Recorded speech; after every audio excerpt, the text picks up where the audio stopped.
ভাই দুহারাইয়া 250 টাকার একটা মামলা লইছি বড় ভাই। 250 টাকায় ভাই আমারে এই যে রক দিছে প্লাস নলি দিছে, বুঝছেন? বিসমিল্লাহ আল্লাহু আকবার। ও মাই গড, এটা হচ্ছে নলি, মানে দুইটা মিলাইয়া 250 টাকা, বুঝছেন? বিসমিল্লাহ। এরা একটু ছোট ছোট মনে হয় গরু বিক্রি করে।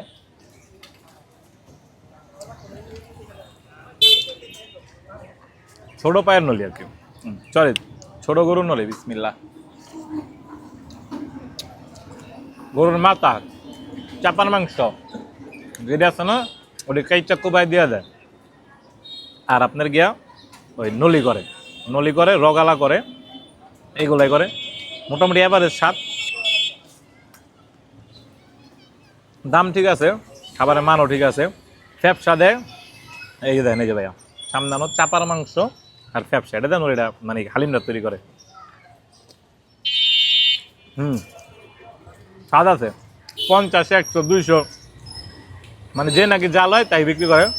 তো খাবার মোটামুটি ভালোই আছে। আজকে আইছিলাম ভাই দুয়ার জয়পাড়া। তোমরা অনেকে জয়পাড়া হেন না, দেশি ভাই বেড়াতাম, এর লেগে আইছিলাম। তা ভিডিওটা দেখার জন্য ধন্যবাদ। আর আইলে খাইতে পারো, মাও বাইক না হালিমের দোকান একটা আর কি, ছোটখাটো একটা ফুটকাটের ভিতরে, এই জায়গায় রইলো। ধন্যবাদ।